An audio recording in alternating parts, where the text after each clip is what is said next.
ශ්‍රී ලාංකේය අභිමානය. And now, live at 12. ආයුබෝවන් ඔබ අදත් එක්වන්නේ ලංකාවේ අංක එකේ සමබර තොරතුරු ප්‍රකාශය ලයිව් ඇට් 12 සමගින්. අද ලයිව් ඇට් 12 තුලින් ඔබ හමුවන මම මංජුල වීරසිංහ. මම ඉෂාරා සමරසිංහ. අපි අදත් මුලින්ම බලමු ප්‍රධාන පුවත් සිරස්තල. සාමාන්‍ය පෙළින් ඇරඹි බස්නාහිර පාසල්. තවත් මරණ 3ක් සමග ඊයේත් කොවිඩ් ආසාදිතින් 843ක්, කොළඹින් 480ක්, සමස්ත ආසාදිතින් 58000 ඉක්මවයි. පාර්ලිමේන්තු මන්ත්‍රී වසන්ත යාපා බණ්ඩාරටත් කොවිඩ්. හම්බන්තොට සහ මහනුවර ප්‍රදේශ කිහිපයක් අද උදෑසන සිට හුදකලා කෙරේ. තවත් ප්‍රදේශ කිහිපයක් විවෘත කිරීමට පියවර. පානදුර පල්ලි මුල්ලේ සිදු වූ වෙඩි තැබීමකින් අයෙක් මරුට. කප්පම් ගන්නා වන අලි.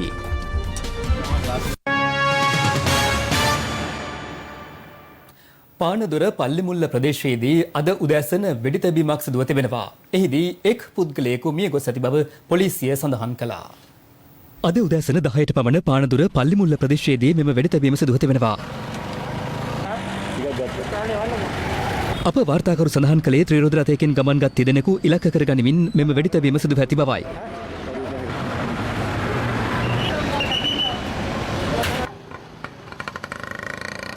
යතුරු පැදියකින් පැමිණි දෙදෙනෙකු විසින් මෙම වෙඩි තැබීම සිදු කර ඇති අතර එහිදී ත්‍රිරෝද රථයේ ගමන් කළ පුද්ගලයෙකුට වෙඩි වැදී තිබෙනවා. තුවාලකරු පානදුර රෝහලට ඇතුළත් කිරීමේදී මිය ගොස් ඇති බව පානදුර රෝහල් ප්‍රකාශකයෙකු සඳහන් කළා.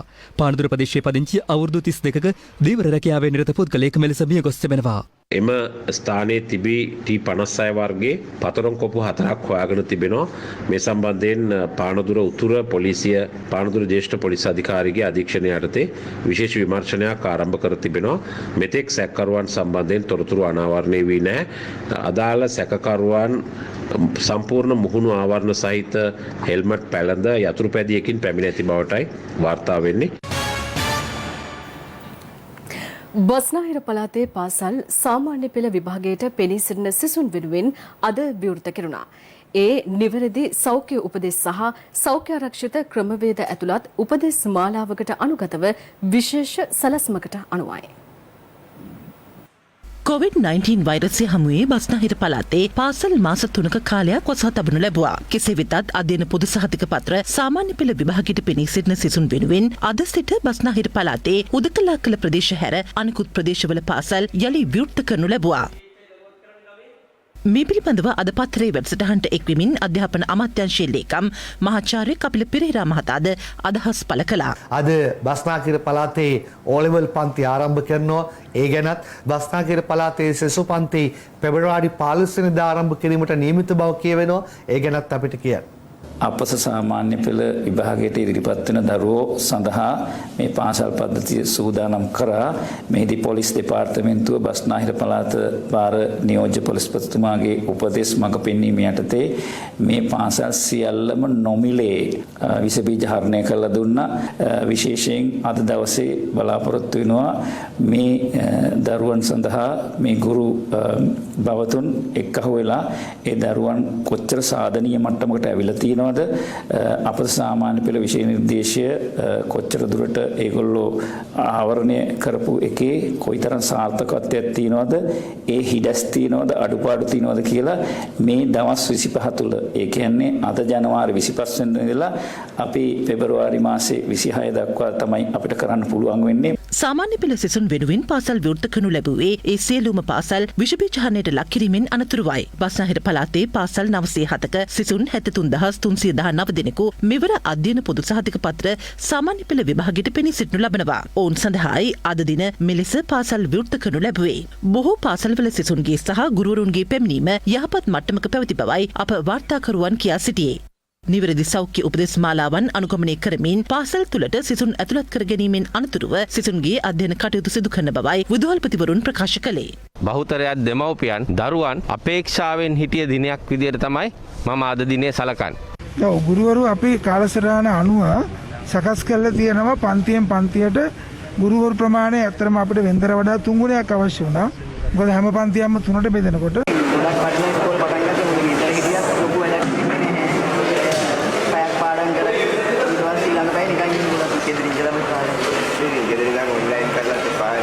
දීර්ඝ කාලයක් තිස්සේ පාසල වහලා තිබ්බා. අපිට අද පාසල පටන් ගත්ත එක ගැන ගොඩක් සතුටුයි. සිසුන්ගේ ගමන් පහසුකම් සැලසීම සඳහා යොදා ගන්නා රථ වාහන රියදුරන්ව අහඹු ලෙස තෝරා රැපිඩ් ඇන්ටිජන් පරීක්ෂණ වලටද යොමු කිරීමට සෞඛ්‍ය බලධාරීන් පියවරගෙන තිබෙනවා. මේ අතර පොලිස් මාධ්‍ය ප්‍රකාශක නියෝජ්‍ය පොලිස්පති අජිත් රෝහණ මහතා ප්‍රකාශ කළේ පාසල් සිසුන් ප්‍රවාහනය කරන රියදුරන් සහ සහායකින් නිවැරදි සෞඛ්‍ය උපදෙස් මාලාවන් පිළිපදින්නේද නැද්ද යන්න පිළිබඳව සොයා බැලීම සඳහා පොලිස් කණ්ඩායම්ද යොදවා තිබෙන බවයි. විශේෂයෙන්ම අපේ අවධානය යොමු වී තිබෙනවා පාසල් බස් රථවල ළමුන් ප්‍රවාහනය කිරීම ඒ වගේම පුද්ගලික වෑන් රථවල පාසල් දරුවන් ප්‍රවාහනය කිරීම මේ සම්බන්ධයෙන් නිරන්තරයෙන් සොයා බැලීම සඳහා රථ වාහන අංශවල නිලධාරීන්ට ඒ සඳහා උපදෙස් ලබා දී තිබෙනවා. නිරන්තරයෙන් මේ පිළිබඳව සොයා බලා කටයුතු කරන ලෙසට විශේෂයෙන්ම මුහුණු ආවරණ පැළඳීම නිරෝධායන රීතීන් අනුව කටයුතු කිරීම මේ කාරණා සම්බන්ධයෙන් සොයා බලනවා. ඒ වගේම පාසල් සිසුන් ප්‍රවාහනය කරන පොදු ප්‍රවාහන සේවා හෝ පුද්ගලික ප්‍රවාහන සේවාවල රියදුරන් ඒ වගේම සහායින්ට රියදුරන් වගේම සහායකින්ට මේ සම්බන්ධ වගකීමක් තියෙනවා. අපි විශ්වාස කරනවා ඔවුන් මේ වගකීම හරියාකාරව ඉෂ්ට කරනු ඇතැයි කියා. දිගින් දිගටම යම් වෑන් රථයක් නැත්නම් එහි රියදුරු සහායක එයට අනුගත නොවි කටයුතු කරනවා නම් ඔවුන්ට එරෙහිව අධිකරණමය ක්‍රියාමාර්ග ගැනීමට සිදු වෙනවා. විශේෂයෙන්ම පාසල් ළමුන් ප්‍රවාහනය කරන වෑන් රථ බස් රථ ඒ වගේම පුද්ගලික ප්‍රවාහන සේවා ආශ්‍රිතව මෙම පරීක්ෂා කිරීම මේ සතිය තුල අඛණ්ඩව සිදු කිරීමට ශ්‍රී ලංකා පොලිසිය කටයුතු කරමින් පවතිනවා. මේ අතර අද දින සිට බස්නාහිර පළාතේ හැර අනෙකුත් පළාත්වල උපකාරක පන්ති පැවැත්වීමටද අවස්ථාව ලබා දී තිබෙනවා. ඒ සෞඛ්‍ය බලධාරීන් විසින් නිකුත් කරනු ලැබූ උපදෙස් මාලාවන්ට අනුගතවයි. මේ පිළිබඳව අධ්‍යයනය කිරීමට සෞඛ්‍ය බලධාරීන්ද පියවරගෙන ඇති අතර ඊට අනුගත නොවී උපකාරක පන්ති පවත්වාගෙන යන ගුරුවරුන්ට එරෙහිව ක්‍රියා කරන බවද මහජන සෞඛ්‍ය පරීක්ෂකවරුන් කියා සිටියා. අත්‍යවශ්‍ය භාණ්ඩ වර්ග කිහිපයක මිල පෙබරවාරි 1 වෙනිදා සිට නොවෙනස් මිලකට මාස 6ක් යනතේක මිලදී ගැනීමට හැකිවන පරිදි ගිවිසුමකට එළඹෙන බව වෙළඳ අමාත්‍ය බන්දුල ගුණවර්ධන මහතා පවසනවා. ඔහු මේ බව ප්‍රකාශ කළේ අම්බලන්ගොඩ ප්‍රදේශයේ පැවති රැස්වීමකට සහභාගී වෙමින්. මම දැන් කිවිසුමකට එළඹෙනවා සහල්, පිටි, සීනි, පරිප්පු, කඩල, ටින් මාළු, හාල් මැස්සන් යනාදී වශයෙන් තියෙන අත්‍යවශ්‍ය ද්‍රව්‍ය ටික. පෙබරවාරි 1 වෙනිදා ඉඳන් ජූලි දක්වා වෙනස් වෙන්නේ නැති මිලකට කිවිසුමකට අත්සන් කරනවා. එතකොට මේ වෙනස් වෙන්නේ නැති මිල වෙනස් වෙන්න පුළුවන් හේතු දෙකක් අනුව. මාස 6ක් එකම මිලක් තියෙනවා. හැබැයි ආණ්ඩුව හදිසියේ භාණ්ඩයට බද්දක් පැනෙවුවොත් මේ මිල වෙනස් වෙනවා. විනිමය අනුපාතයේ එක්ස්චේන්ජ් රේට් එක විශාල ලෙස වෙනස් වුණොත් පිටරටින් ගෙන්නන බඩුවල මිල වෙනස් වෙනවා. ඒ දෙක නැත්තම් අපි ගිවිස ගන්න මිලට මාස 6ක් මේ භාණ්ඩ මිල පවත්වාගෙන යනවා. ඒ සඳහා සතොසයි සමුපකාරයයි ඒකාබද්ධ මිලදී ගැනීමක් කරනවා. කොහෙන්ද ගන්න තියෙන්නේ කියලා අහුවොත් සමුපකාරයේ තියෙනවා, සතොසේ තියෙනවා. සතොසයන් නැති තැන්වල සතොසය ආරම්භ කිරීමේ කටයුත්තත් මම ඉෂ්ට කරලා දෙනවා කියන එක තමුන්නාසලට මතක් කරගන්න. අධිකරණ සේවා කොමිෂන් සභාව මගින් කාති උසාවි සඳහා කාතිවරුන් බඳවා ගැනීමට පුවත්පත් දැන්වීම් පළ කිරීමත් සමග මෙවන විට ඒ පිළිබඳව බොහෝ දෙනාගේ කතාබහට ලක්ව තිබෙනවා. ඇත්තටම මේ රටේ තියෙන්න පුළුවන් එක නීති පද්ධතියයි එක උසාවියයි. සඳුදා කොළඹ දිසා අධිකරණයේදී මුල් ගාලා තියෙන තවත් කාති උසාවි දෙකකට. මම දැක්ක මුජිබුර් රහ්මාන් කියනවා තේසවලාම් නීතිය උඩරට නීතිය වගේ මේ මුස්ලිම් නීතියත් ඒක වගේ නෙමෙයි. කාති උසාවි වගේ තේසවලාම් උසාවි නෑ. කන්ද උඩරට උසාවි නෑ. ඒවත් මේ ආණ්ඩුක්‍රම ව්‍යවස්ථාව යටතේ රෝමලන්දේසි නීතිය යටතේ නඩුහාන ගමන් තමයි ඒවටත් අනුකූලව අහන්නේ. දැන් සිංහල උසාවි නෑනේ. දෙමළ උසාවි නෑනේ. ඇයි මුස්ලිම් උසාවි? මොනෙන් ජාතිකයෙක් වුණත් Tamanට අසාධාරණයක් වුණොත් එකම උසාවියකට ගිහිල්ලා එකම තීන්දුවක් අපිට ගන්න බෑ. මගේ ප්‍රශ්නය කාකි උසාවිය යොමු කරන අවස්ථාවේදී මට මොකද්ද වෙන්නේ? මට වෙනවා ඒකේ ඉන්න කාකිවරුන්ට ලිංගික අල්ලස් දෙන්න. මුදල් අල්ලස් දෙන්න. ඒකේ සම්පූර්ණ තීරණය ගන්න ඒකපාක්ෂික. පිරිමියාට මුල් තැන දෙනවා. කාන්තාවට මුල් තැන දෙන්න ඕන නම් ඒ කාන්තාව ලිංගික අල්ලස් එතන දෙන්න ඕනේ. මුස්ලිම් කාන්තාවන්ට වෙන්නේ අසාධාරණයක්. මුස්ලිම් කාන්තාවන් කිසිසේත්ම කාකි උසාවියට කැමැත්තක් ප්‍රකාශ කරන්නේ මේ සම්බන්ධයෙන් ජනාධිපති නීතිඥ යූ.ආර්.ද සිල්වා මහතාද අදහස් පළ කළා. අධිකරණ සේවා කොමිෂන් සභාව පාලනය යටතේ තමයි මේ කාර්ය අධිකරණ තියෙන්නේ. අමාත්‍යාංශය සම්බන්ධ නෙමේ. ඒවැයෙන් වෙන්නේ මුස්ලිම් නීතිය අනුව යම් කිසි කාන්තාවකට එකසද වෙන්න ඕන නම් ඒවැයි තියෙනවා තලාත් ක්‍රමයට අනුව තමයි තලාත් කියලා තුන්සරයක් කීම තුල තමයි ඒ දික්කසාද වෙන්න පුළුවන්. ඒක සාමාන්‍ය අධිකරණවල කෙරෙන්නේ නැහැ. මේක මෙතෙක් කල් තිබිච්ච දෙයක්. මේ අලුතෙන් පටන් ගන්න දෙයක් නෙමෙයි. ඒ අයට නඩත්තු ලබා ගැනීම සඳහා යන්න ඕනේ කාර්ය අධිකරණයට. ඉතින් මේ ක්‍රමවේදය අධිකරණ සේවා කොමිෂන් සභාවේ පාලනයේ යටතේ ඒ අදාළ කාතිවරුන් විසින් කරනු ලබනවා. ඒවායේ තියෙනා වූ දුර්වලතාවය තියෙනවා නම් ඒවා නැති කර ගැනීමට අපට ක්‍රියා කරන්න පුළුවන් ඉදිරියේ. මේ අතර සුනේත්‍රා දේවී පුරාණ විහාරස්ථානයේ පැවති ලී දන් දීමේ වැඩසටහනකින් අනතුරුව සරත් වීරසික්‍ර මහතාද මෙලෙස අදහස් පළ කළා. මම ඉන්න ශ්‍රාවරය තමයි එවගේම ජනාධිපතිතුමා ඉන්න ශ්‍රාවරය තමයි එක රටක් එක නීතියක් කියන එක. නමුත් දැන්ට තියෙන ව්‍යවස්ථාව අනුව දැන් මේ කාර්ය උසාවියක් තියෙනවා. ඒක නිසා නව ව්‍යවස්ථාවෙන් අපි අනිවාර්යයෙන්ම මේ තියෙන සියලුම මේ වගේ ප්‍රශ්න ටික ගැටලු ටික විසඳනවා. කොළඹ අලුත් කඩේ පිහිටි අධිකරණ පියස ගොඩනැගිලි සංකීර්ණය සඳහා මුල්ගල් තැබීම අද සිදු වුණා. ඒ අග්‍රාමාත්‍ය මහින්ද රාජපක්ෂ මහතා අතින්. රුපියල් මිලියන 16,500ක මුදලක් වැය කරමින් ඉදිකිරීමට නියමිත අධිකරණ පියස ගොඩනැගිලි සංකීර්ණය සඳහා මුල්ගල තැබීම අග්‍රාමාත්‍ය මහින්ද රාජපක්ෂ මහතා අතින් අද උදෑසන සිදු වුණා. එම අවස්ථාවට අධිකරණ අමාත්‍ය නීතිඥ අලි සබ්රි මහතා ඇතුළු පිරිසක්ද එක්ව සිටියා.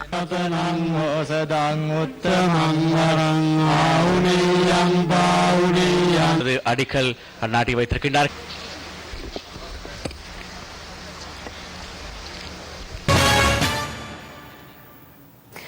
ආණ්ඩුවේ නායකයන් අපහසුතාවට පත්කිරීමේ අරමුණින් සංවිධානාත්මක අන්තර්ජාලය ඔස්සේ කුමන්ත්‍රණකාරී වැඩපිළිවෙලක් ක්‍රියාත්මක වන බව රාජ්‍ය අමාත්‍ය ශෂීන්ද්‍ර රාජපක්ෂ මහතා පවසනවා. අග්‍රාමාත්‍ය මහින්ද රාජපක්ෂ මහතා සම්බන්ධයෙන් පසුගිය දිනවල අන්තර්ජාලය ඔස්සේ පළ කර තිබූ අසත්‍ය පුවතක් සම්බන්ධයෙන් අදහස් පළ කරමින් ඒ මහතා මේ බව පැවසුවා. දුරකථන ඇමතුම් වෙනවා මහින්ද රාජපක්ෂ මහත්තයා ලෙඩ වෙලානේ. එලා මම කො හද්ද යන්නේ මිනිස්සු ලෙඩ වෙනවනේ. ආයෙත් ලෙඩ වෙන්නේ නැත්තම් ඉතින් මේක නෑ ටිකක් අමාරුයිනේ. දැන් මේ අපේම අය දේවල් කියනවා. මම දැන් ඔය කී දෙනෙක්ගෙන් ඇහුවද කියලා. ඒ වෙනකොට වැඩේ ගිනි තියලා ඉවරයි. ඉතින් අහනවා. එක දිගට එක විදිහට අහනවා. මොකද මේවා කොහෙන් හරි පටන් ගන්නව නෙමෙයි.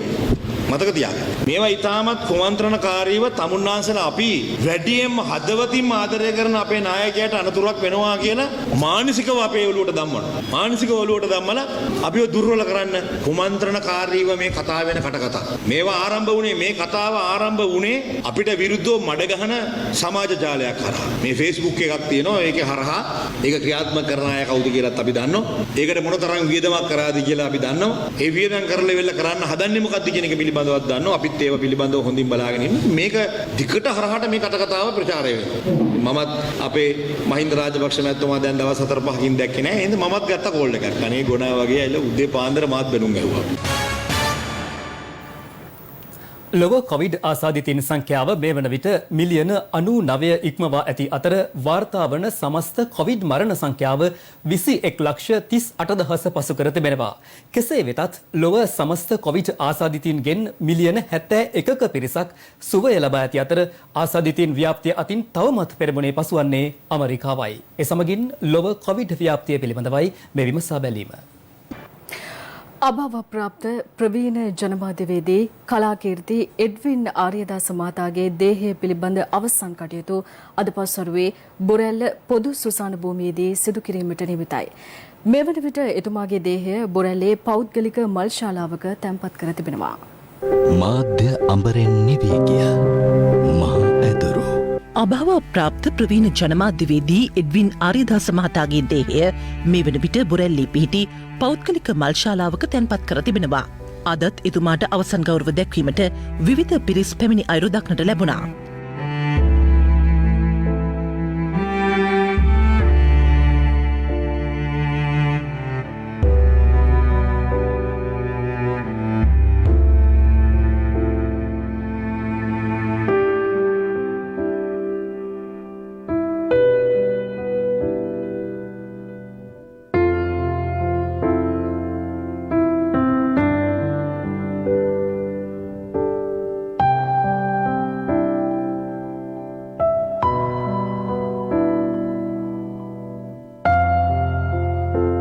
1922 දෙසැම්බර් මස 3 වෙනිදා උණවටුනේදී උපන් එඩ්වින් ආරේදාස මහතා උණවටුන බෞද්ධ පාසලෙන් හා ගාල්ල මහින්ද විද්‍යාලයෙන් අධ්‍යාපනය හදාරනු ලැබුවා. 1945 වර්ෂයේදී ලංකා විශ්වවිද්‍යාලයෙන් සිංහල හා ඉංග්‍රීසි භාෂාව පිළිබඳව උපාධිය හිමිකරගත් ආරේදාස මහතා ලේකවුස් ආයතනයට එක්වුණේ 1949 වර්ෂයේදී. එතැන් පටන් මේ දක්වා මෙරට තුළ ජනමාධ්‍ය ක්ෂේත්‍රය වෙනුවෙන් පුරෝගාමී මෙහෙවරක් ඉටු කරන්නට මේ ජ්‍යෙෂ්ඨ මාධ්‍යවේදියා සමත් වුණා. දෙස් විදෙස් තොරතුරු පිළිබඳව නිරන්තරයෙන් අවධානයෙන් පසු වූ එඩ්වින් ආරේදාස මහතා සතු විචාරශීලී බව නිසාම පරම්පරා ගණනාවකගේ ගෞරවාදරයටද පත් විද්වතෙක් වුණා. මෙරට තුළ ජනමාධ්‍ය ක්ෂේත්‍රයේ අලුත් කඩීම් රැසක් සැන්ටුහන් කළ මෙම අපුරුතුම ගුරුවරයා ලාංකීය ජන සංනිවේදනයේ නව මම්පෙත් පරම්පරා ගණනාවකටම විවර කර දුන් විද්වතෙක්. එතුමන් මෙරට මාධ්‍ය ක්ෂේත්‍රයට මෙන්ම අධ්‍යාපන ක්ෂේත්‍රයටද සිදු කළ සේවය වෙනුවෙන් සම්මාන සියකරනකින් ගෞරවයට පාත්‍ර වී තිබෙනවා. එතුමන් ඇදහූ බුදුදහමේ හොඳම සලකුණු හොඳම ගතිගුණ ආරක්ෂා කරගෙන දැනුම් සම්භාරයත් ඒ දහමත් සංකලනය කරලා නිහතමානී ජීවිත පැවැත්මකින් හැමෝටම සේවය කරමින් දීර්ඝ කාලයක් තිස්සේ අපේ රටට ඉටු කළ සේවය අපි අගය කරනවා. එතුමන්ගේ වියෝව ගැන අපි කනගාටු වෙනවා. මොකද ඒ අපට ලොකු පාඩුවක් මේ රටට. එතුමාට දැනුම තිබුණේ නැත්තේ මොන විෂයද කියන එක තමයි අපිට තියෙන ප්‍රශ්නේ. එතුමාගේ හිත හොඳයි, එතුමාගේ පපුව හොඳයි. ඒකම තමයි එතුමාගේ දීර්ඝායුෂයේ රහස. අපි ප්‍රාර්ථනා කරන්නේ එඩ්වින් ආරිදාස වගේ චරිත අපි අතරේ තව තවත් බිහි වේවා කියන එක තමයි මට කරන්න තියෙන ප්‍රාර්ථනය. මාධ්‍ය අඹරෙන් නිවී ගිය මහ ඇදුරු. අභාවප්‍රාප්ත කලාකීර්ති එඩ්වින් ආරිදාස මහතාගේ දේහය පිළිබඳ අවසන් කටයුතු සම්බන්ධ තොරතුරු දැනගැනීම සඳහා අපි මේ මොහොතේ සම්බන්ධ කරගන්නවා බොරැල්ල පෞද්ගලික මල්ශාලාවේ රැඳී සිටින සජිත් රණසිංහ.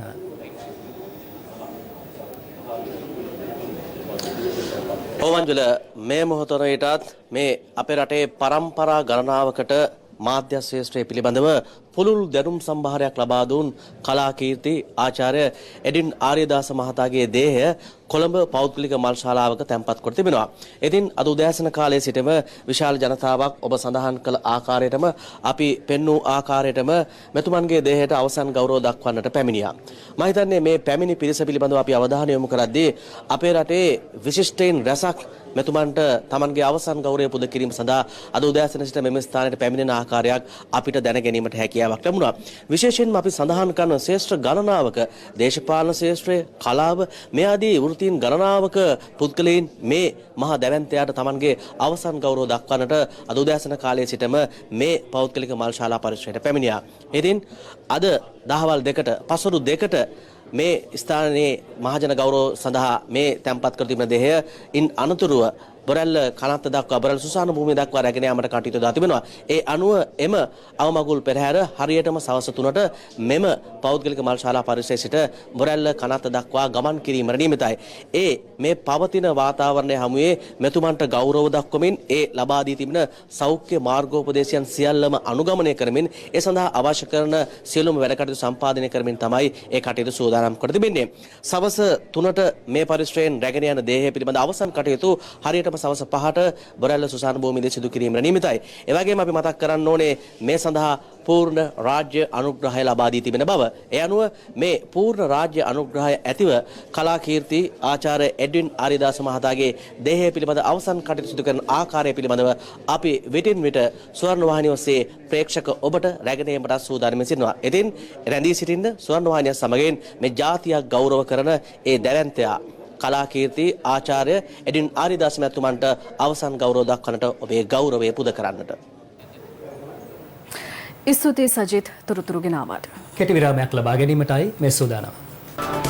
දැන් තවත් දේශීය පුවත් කිහිපයක්.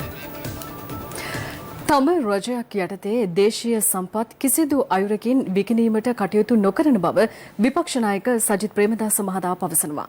විපක්ෂ නායක ජංගම සේවයට දොම්පේ ප්‍රදේශයේදී එක්වමින් ඔහු මේ බව සඳහන් කළා.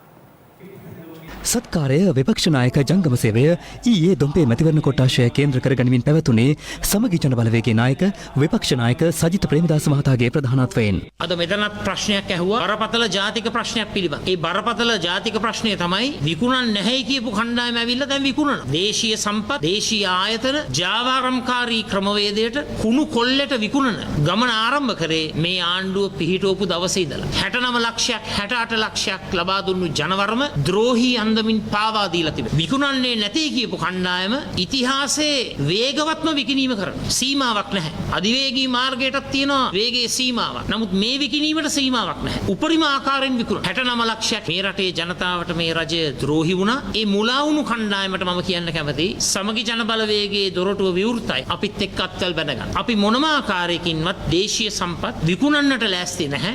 නමුත් අපේ රටේ තිබෙන සීමා සහිත සම්පත් තත්ත්වය තුල විදේශ ආයෝජනයට අපි මුල් තැන දෙනවා. විදේශ ආයෝජකින්ගෙන් ලැබෙන ඒ ඩොලර් ආධාර ඒ ආයෝජනය මේ රටේ ජනතාවට ඵලදායී ව්‍යාපෘති හැටියට අපේ රටේ අයිතිය අහිමි නොකර ගන්නා විදියට අපි නූතනවාදී ආයෝජන ප්‍රතිපත්තිය අලුත් ආයෝජන ප්‍රතිපත්තිය රටට ඉදිරිපත් කරලා දේශීය සම්පත් සුරකිමින් විදේශීය ආයෝජන වලටත් මුල් තැන ලබා ඒ හැම අතින්ම දිනවන වැඩපිළිවෙල අපි ක්‍රියාත්මක කරන්නට කටයුතු කරනවා. කොළඹ වරායේ නැගෙනහිර ජැටිය සම්බන්ධයෙන් පක්ෂ විපක්ෂ දේශපාලඥයින් පළ කළ අදහස් කිහිපයක් දැන්.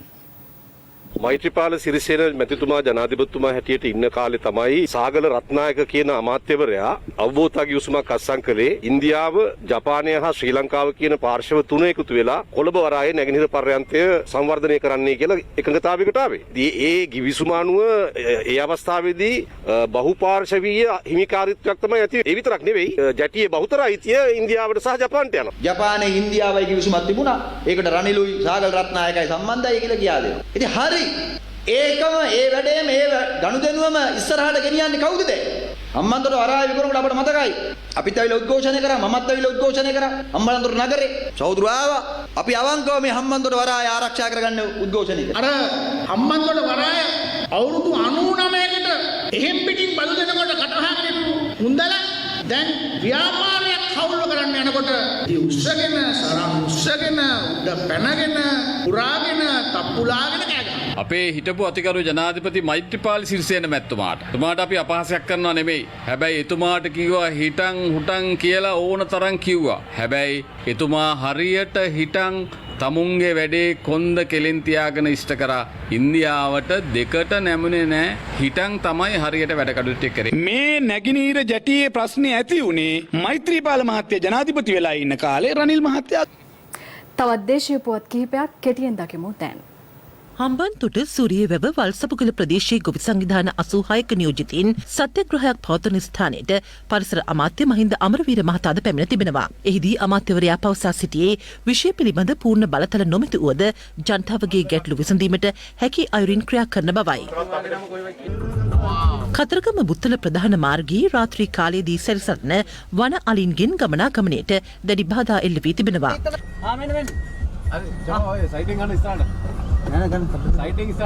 අප වාර්තාකරු පවසන්නේ මාර්ගයේ ගමන් ගන්නා පුද්ගලයන්ගෙන් ආහාර ලබා ගැනීමට මෙම වන අලීන් පුරුදුව සිටින බවයි.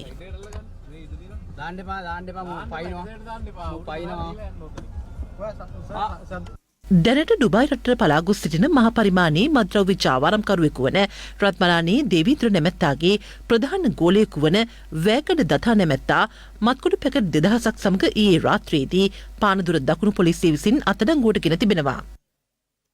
අද ආරම්භ වූ බස්නාහිර පළාතේ පාසල් ළමුන් හට සෞඛ්‍යාරක්ෂිත ක්‍රමවේද පිළිබඳව දැනුවත් කිරීමේ වැඩසටහනක් කොළඹ රාජකීය විද්‍යාලයේදී ආරම්භ කෙරුණා. අධ්‍යාපන අමාත්‍යාංශය හා බස්නාහිර පළාත් නියෝජ්‍ය පොලිස්පති කාර්යාලය එක්ව මෙම වැඩසටහන මෙහෙවන අතර ඒ සඳහා යුනිලිවර් සමාගම අනුග්‍රහකත්වය දරනවා. දිමුලාගල සොරවිල ගම්මානයේ සිදු කළ මෙහෙයුමකදී මෙරට නිෂ්පාදිත ගිනි අවි 8ක් සමග පුද්ගලයන් 8 දෙනෙකු පොළොන්නරුව කොට්ටාශ අපරාධ විශේෂ මෙහෙයුම් ඒකකය විසින් අත්අඩංගුවට ගෙන තිබෙනවා.